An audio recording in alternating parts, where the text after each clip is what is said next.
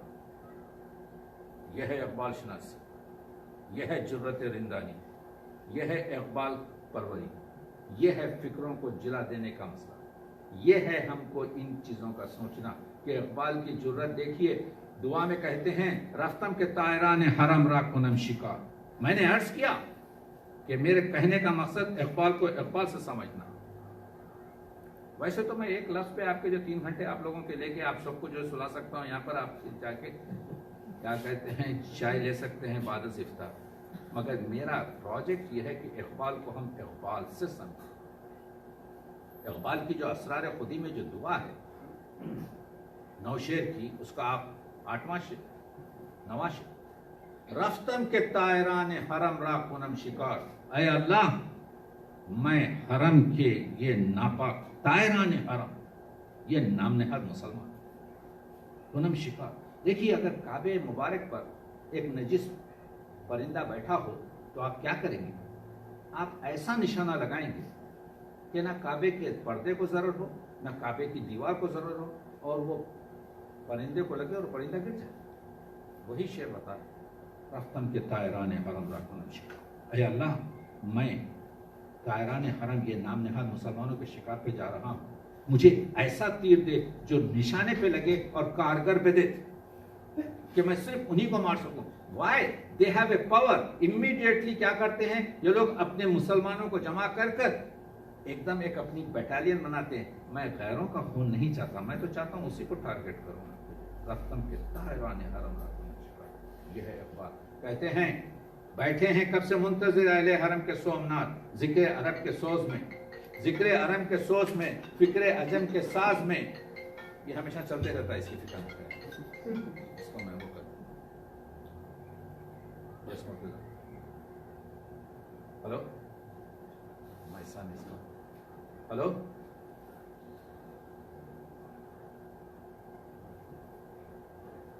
وہ اس کو جو ہے ایئرپورٹ سے آ رہے ہیں؟ نہیں، ایئرپورٹ اس کی فلائٹ ڈیلے ہوگی تو مجھے جو ہے آپ کے، میں ایسا بھی کر سکتا ہوں آپ کے ساتھ جو ہے سحری کھا کے نکل سکتا ہوں۔ ہاں ٹھیک ہے ڈاکٹر صاحب، ابھی 30 منٹ رہ گئے ہمارے پاس۔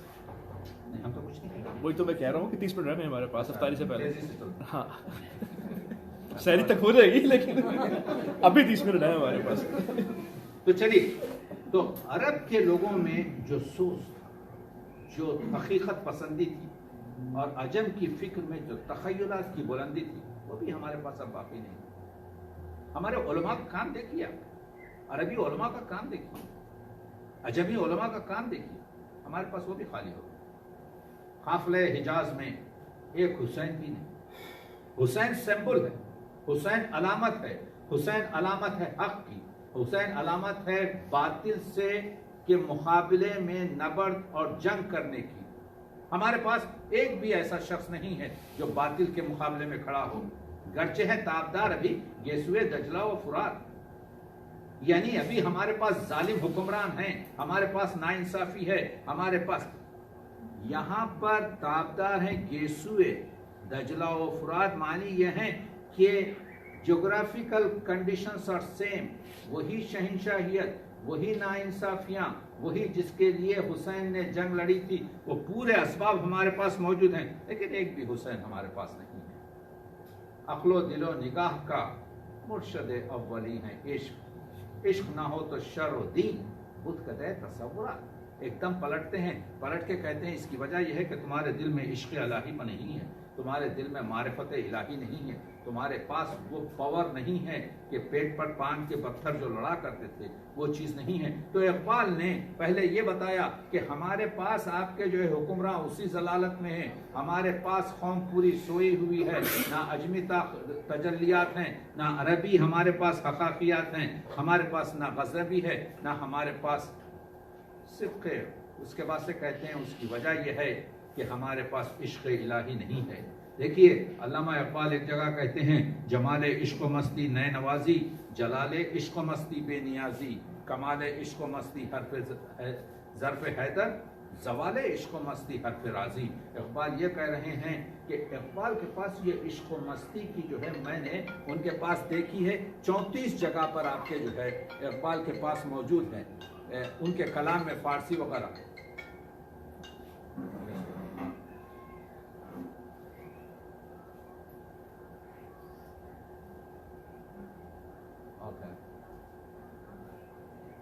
Okay, no problem. Okay, thank you. تو کہنے کا مطلب یہ ہے کہ ہمارے پاس اقبال ایک ایسا شاعر ہے جو ہم کو اسباب بھی بناتا ہے, اس کے بعد سے اس کے نتائج بھی بتاتا ہے. کہتا ہے کہ اس کی وجہ یہ ہے کہ تمہارے پاس عشق الہی نہیں ہے, تمہارے پاس عشق نبوی نہیں ہے. تو یہ میں بتا رہا تھا کہ جمال عشق و مستی نئے نوازی, کمال عشق و مستی بے نیازی, کہ 34 شعر جو اقبال کے فارسی اور اردو اشعار میں ہیں, میں نے اس پہ کام کیا ہے, ریسرچ کیا ہے. ان 34 اشعار کو میں نے جب پھیلایا تو اس کے 2 معنی نکلے. ایک معنی ہے عشق الہی, دوسرے معنی ہے عشق نبوی. تو معلوم یہ ہوا کہ ہمارے پاس نہ اللہ کی وہ عشق محبت ہے, نہ حضور پاک کی وہ محبت ہے, جس کی وجہ سے ہم ذلیل ہوئے ہیں. اس وجہ سے صدق خلیل بھی ہے عشق. یہ جو بتوں کا توڑنے والا ہمارا حضرت خلیل, حضرت ابراہیم, جن کے لیے آپ کے جو ہے گلزار آپ بن گئی آتش, صبر حسین بھی ہے عشق. اقبال کہاں لے جا رہے ہیں؟ کریں یہ عشق کی قوت تھی جس کی وجہ سے ابراہیم نے وہ کام کیا, خانہ کعبہ کی بنیاد رکھی. یہ عشق تھا جس کی وجہ سے انہوں نے آپ کے جو ہے گلزار بنا دیا آتش کو, نمرود کی. یہ عشق تھا جس کی وجہ سے حسین نے سجدے میں سر کٹا دیا. معرکہ وجود میں بدر و حنین بھی ہے عشق. 2 ہی جنگیں ہیں ہمارے پاس جو کام کیے. سب سے اہم جنگ تو بدر ہے, تو بدر حنین میں بھی جو ہم کو وہ ملی ہے, کامیابی ملی ہے, اس کی وجہ یہ تھی کہ ہمارے پاس عشق تھا. تو اقبال کمپلیٹ طریقے سے یہ کہہ رہے ہیں کہ عشق کی کمی نے آپ کے جو ہے آئے کائنات کا معنی دریاب تو, نکلے تیری تلاش میں خاف لہائے رنگ بو. یعنی تو دنیا کی تاریخ دیکھ, آئے کائنات کا تو خلیفۃ المسلمین ہے, تو احسن التقویم ہے, تیرے لیے ہی کائنات بنائی گئی ہے, اور تیرے ہی لیے یہ پوری رنگ و بو کی دنیا سجائی گئی ہے. جلوتیان مدرسہ پور نگاہ و مردہ ذوق, یہ معرفت کے لیے یہ پوری دنیا بنائی گئی تھی. اور تیرے مدرسے دیکھ, ظاہری علوم کے لوگ یہ سب پور نگاہ ہو گئے, اندھے ہو گئے. یہ نہیں دیکھ رہے ہیں یہ رنگ و بو کی, یہ نہیں دیکھ رہے ہیں یہ وجود کی. خلوتان میں کہتا, اور جو یہ الفاظ جو ہیں اقبال نے تصرف کیے ہیں عام طور سے شاعری میں خلوت اور جلوت, لیکن شاعر کو یہ حق حاصل ہے کہ اس کو گل کو گلا بنا سکتا ہے، میں گنبد کو گنبدہ بنا سکتا ہے. تو خلوت کے معنی خانخواہیں جو ہیں، کم طلب و تحقیق، ان کے پاس نہ وہ ذوق ہے، نہ ان کے پاس وہ جو فقیری کے مسائل تھے ہیں، اور علم ظاہر کے لوگوں کے پاس ان کا ذوق مر چکا ہے، ان کی آنکھیں اندھی ہو چکی ہیں. میں کہ میری غزل میں ہے آتش رفتہ کا سراغ. میں تو ہمیشہ بات کرتا ہوں، اقبال کہہ رہے ہیں کہ تم کیا تھے، تمہاری قوم کیا تھی، تمہاری قوم میں کیا سوز و گداز تھا. میری تمام سرگزشت کھوئے ہوں کی جستجو. میں تو تم کو بتا رہا ہوں کہ تم کیا تھے. غزنوی کی داستان سنا رہا ہوں تم کو، پہلے تمام چیزوں کی باتیں بتا رہا ہوں کہ تمہاری سرگزشت کیا تھی. باد صبا کی موج سے نشو و نمائے خار و خس، میرے نفس کی موج سے نشو و نمائے خار سے. رگوں میں وہ لہو باقی نہیں ہے اقبال، وہ دل وہ آرزو باقی نہیں ہے. نماز و روزہ و قربانی و حج یہ سب باقی ہے، تو باقی نہیں. اقبال یہ کہہ رہے ہیں کہ میں تو تیری آرزو کی ایک معنی عشق ہے. میں نے کہا کہ عشق کے مترادفات میں وجدان وغیرہ، آرزو بھی عشق کا نام ہے. تو تیرے پاس آرزو ہی نہیں. خونے دل و جگر سے ہے میری نوا کی پرورش، ہے رگے ساز میں رواں صاحب ساز کا لہو. اس کے بعد سے اقبال کہہ رہے ہیں شاعر نے یہاں پر اپنے آپ کو جوڑ لیا ہے ملت سے. شاعر یہ دعا نہیں کر رہا ہے کہ مجھے اللہ تعالیٰ آسائش دے دے، مجھے سکون دے دے تاکہ میں کچھ سکون انجوائے کر سکوں اس دنیا کا. نہیں، کہہ رہا ہے فرصت کشمکش مدے ای دل بے قرار. حضور ایک دو شکن زیاد کن یہ سوئے تاب دادا. میرے مالک تو میرے لیے زندگی اور مشکل کر دے. مجھے جو یہ رسیوں میں باندھا گیا، مجھے جو جکڑا گیا ہے، اور 2-3 رسیاں زیادہ کر تاکہ مجھ پر اور شکن کاری ہو. یعنی معلوم یہ ہوا کہ ہم under pressure will be the demon. سکون اور آسائش میں ہم لوگ آگے نہیں بڑھیں گے، بلکہ مشکلات کے وقت میں تاریخ یہ بتائی ہے کہ جب مشکل آئی ہے اس ملت پر تو اس ملت نے بڑے بڑے کام انجام دیے ہیں. ایک دو شکن زیاد یہ سوئے تاب دادا. کمال کا شعر. پھر یہاں سے آتے ہیں، یہاں پر بعض لوگوں نے کہا دیکھیے یہ اقبال کا کمال ہے، یہ اس کا کلائمیکس ہے کہ اس کو آپ حمد بھی پڑھ سکتے ہیں، اس کو آپ نعت بھی پڑھ سکتے ہیں. اگر آپ اس کو نعت کہیں تو یہ کمال کی نعت ہے. اس کا صرف آخری شعر جو ہے آپ کے پورا حمدیہ، لیکن اس کو حمد. لوح بھی تو قلم بھی تو تیرا وجود الکتاب. ایک مصرے میں 3 فلسفے اقبال نے رکھ دیے.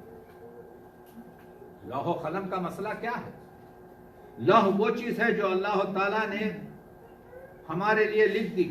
میں پیدا ہونے سے پہلے میری پوری زندگی کی رودا لکھی ہوئی ہے، لیکن حضرت اقبال فرماتے ہیں کہ بدل سکتی ہیں تقدیر. ایک عزم و یقین کا ہاتھ پڑا اور ٹوٹ گئی سب زنجیر. خدا بندے سے خود پوچھے بتا تیری رضا کیا.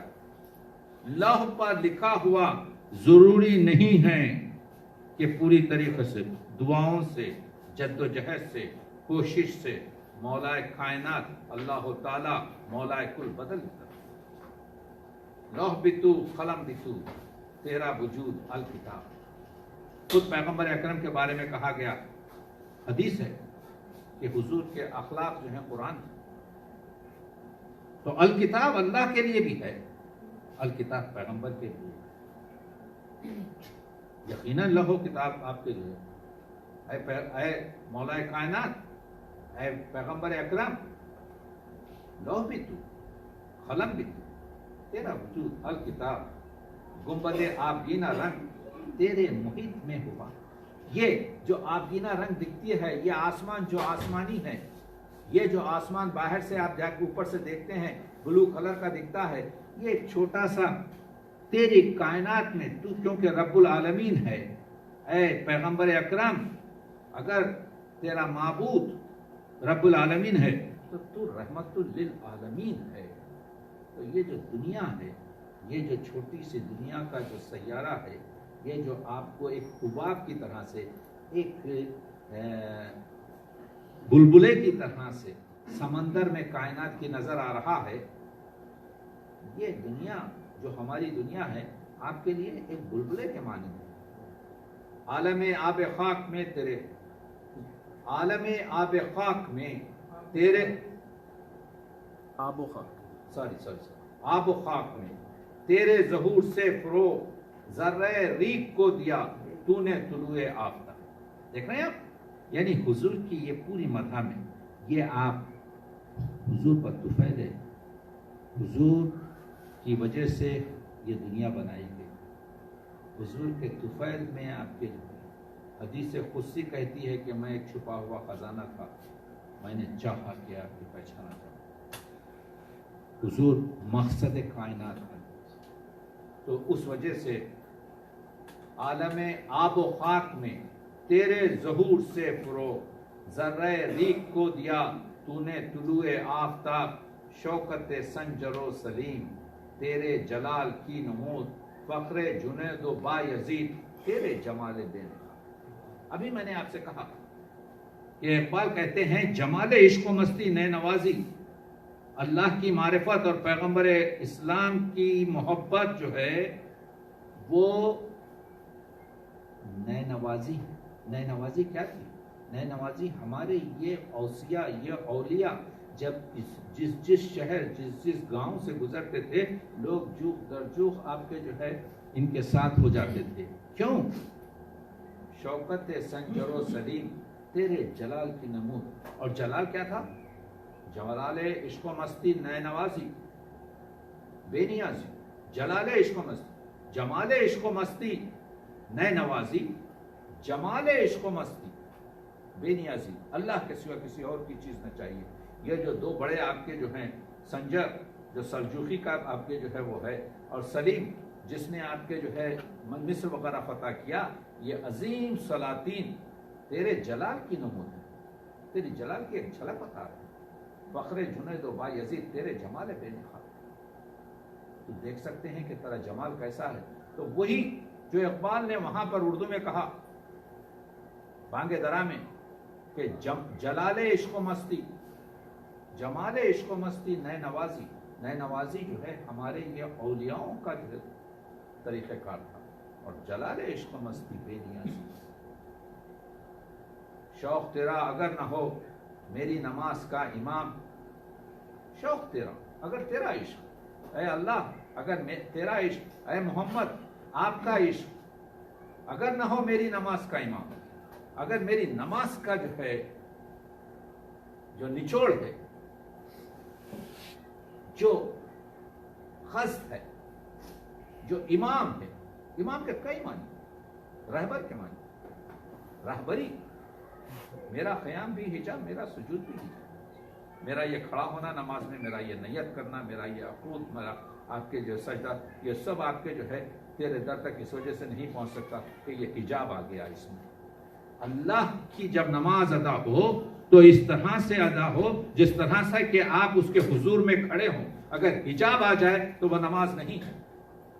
اسی وجہ سے نماز کی حالت میں ممکن نہیں ہے ہم کسی سے بات کریں. نماز کی حالت میں امکان نہیں ہے ہم کے کچھ کھائیں. نماز کی حالت میں ضرورت نہیں ہے، یہاں تک کہ کوشش یہ کریں. یہ جو نماز کے جو قواعد بنائے گئے ہیں وہ وجہ یہ ہے کہ جو اور آپ حضور باری میں کھڑے ہوئے ہیں جہاں پہ حجاب نہیں. بین ما و بیت اللہ رمزس. اقبال کہتے ہیں کہ ہمارے درمیان جب اللہم لبیک اللہم لبیک کر کے کعبے کے اطراف پھر رہے ہیں، ہمارے اور اللہ کے درمیان ایک رشتہ ہے کہ جبریل امیرہ ہم خبر نہیں، کہ جبریل امین بھی نہیں جانتے کہ وہ کیا رشتہ ہے. تو معلوم یہ ہوا کہ اللہ کا، معبود کا، عبد سے، بندے کا اللہ تعالیٰ سے ایک رشتہ ہے. وہ رشتہ ایگزیکٹ اس کا ہے جو اس بندے سے اس کا ہے. تو آپ کون ہوتے کہ وہ کہنے لگے کہ یہ آدمی آپ کے جہنمی ہے، یہ آدمی آپ کے جو ہے وہ ہے. اقبال کو محمد صادق، سنیے یہ چیزیں لیتے جائیں گے. 30 جون محمد دین فوق اقبال کو لکھتے ہیں، کیا لکھا مجھے نہیں معلوم، لیکن اقبال جواب میں لکھتے ہیں اگر آپ نے خواب میں مجھے دوزخ میں دیکھا، وہ لکھتا ہے اقبال کو کہ میں نے آپ کو دوزخ میں دیکھا، تو اقبال جواب دیتے ہیں، سنیے 30 جون محمد دین فوق کو لکھتے ہیں اگر آپ نے خواب میں مجھے دوزخ میں دیکھا ہے تو یہ بالکل صحیح ہے، کیونکہ آج کل لاہور دوزخ سے کم نہیں۔ کیا بڑا آدمی ہے، یعنی جو ہم کو امرت دے رہا ہے، جو ہم کو شربت زندگی دے رہا ہے، اس کے ساتھ یہ کمی نگی نہیں تو کیا ہے؟ اقبال شناسی کی محفل میں بات کر رہا ہوں، اقبال کو بہت چلایا گیا، آسان بات نہیں۔ تیری نگاہ ناز سے دونوں مراد پا گئے، عقل غیاب و جستجو، عشق حضور و استرا۔ میرے مالک، میرے مولا، یہ آپ کی نظر لطف تھی جس کی وجہ سے میں دونوں چیزیں پا چکا ہوں، عقل کا بھی، عقل کی جو جستجو ہے اور عشق کا جو اضطراب ہے، دونوں مجھے مل گئے۔ تو اقبال اپوزیشن نہیں کر رہے ہیں، اقبال یہ کہہ رہے ہیں کہ عقل سے بھی فاصلے چلتے ہیں اور اس کے بعد سے جذب آپ کے جو ہے شروع ہوتی ہے۔ آخری بات، وقت کا ختم کریں گے آپ کے کہنا 11 منٹ میں کر دیں گے باپ۔ نعمان نے نظر رکھی ہوئی ہے۔ ایسا ہے، یہ آخری شعر ہے، یہ لیکچروں کے لیے 4 گھنٹے ضرورت ہے، یعنی پروگرام افطار کے بعد شروع ہو اور سحر تک چلتا ہے۔ وہ تو خوشیدے بلا رہے ہیں آپ کو، باتیں نہیں ہیں، خوشیدے کدھر گئے؟ تیرا وہ تار ہے جہاں گرد آفتاب سے، آفتاب تو روشن، گردش آفتاب سے، سوری، دیکھیے آفتاب سے تو دنیا آپ کے جو ہے روشن ہونا چاہیے، لیکن یہ کیا آفتاب ہے، یہ کیا گردش آفتاب ہے کہ جس سے اور تاریکی بڑھ رہی ہے اور ظلمات بڑھ رہے ہیں، تب زمانہ تازہ کر جلوے بے حجاب سے۔ میرے مالک، اس وقت تیری جلوے کی ضرورت ہے، تیری روشنی کی ضرورت ہے، ملانا پڑے گا پہلے مطلع سے، روشنی سے، صبح کے منظر سے۔ تیری نظر میں ہے تمام میرے گزشتہ روز و شب، مجھ کو خبر نہ تھی کہ ہے علم نخیل بے رطب۔ علم جو ہے، علم بدون معرفت بیکار۔ علم ایک ایسا درخت ہے، ایسا جھاڑ ہے کھجور کا جس پہ کبھی آپ کو کھجور لگتی نہیں۔ معلوم یہ ہوا کہ صرف علم آپ کے جو ہے جس میں وہ پورا فلسفہ علم کا ہے، کبھی انشاءاللہ بات کریں گے اس پہ تو آپ کو معلوم ہو جائے گا، اس وقت ہمارے پاس وقت نہیں۔ صرف یہ ہے کہ وہ علم جس میں معرفت نہ ہو، وہ علم جس کی وجہ سے آپ کے بصیرت کی آنکھ آپ کی نہ کھل سکے، اس میں آپ کے جو ہے کوئی فروٹ، کوئی آپ کے میوہ نہیں مل سکتا۔ تازہ میرے ضمیر میں مارے گئے کہن ہوا، عشق تمام مصطفیٰ، عقل تمام بولا۔ یہ شعر، بعض شعر ذوق و شوق کے آپ جانتے ہیں، اکائی کی حیثیت رکھتے ہیں، خود بخود آپ کے بہت پاپولر ہیں اور آپ لوگ اس سے واقف ہیں۔ گاہ با ہیلا می برد، گاہ با زور می کشد، عشق کی ابتدا عجب، عشق کی انتہا عجب، عالم سوز و ساز میں وصل سے بڑھ کے ہے فراق۔ عالم سوز و ساز میں، یہ اضطراب میں، یہ مولا کی جدائی میں، یہ تیرے عشق میں تڑپنا، وصل سے بڑھ کر ہے سراغ۔ وصل میں مرگ آرزو، ہجر میں لذت، ایک فنا کا درجہ ہے جو وصل میں حاصل ہوتا ہے، ایک اس سے پہلے کا جس میں لذت ہے۔ مرگ پر جب آپ کسی فنا فی اللہ ہو جائیں، جب آپ فنا فی الرسول ہو جائیں تو آپ ختم ہو گئے، احساسات ختم ہو گئے، اس میں لذت باقی نہیں رہی۔ You reach to the supreme status. لیکن اقبال ابھی لذت ہجر میں وہ طلب کی کوشش کر رہا ہے۔ عین وصال میں مجھے حوصلے نظر نہ تھا، گرچہ بہانہ جو رہی میری نگاہ بے ادب۔ گرمی آرزو فراق، شورش ہائے و فراق،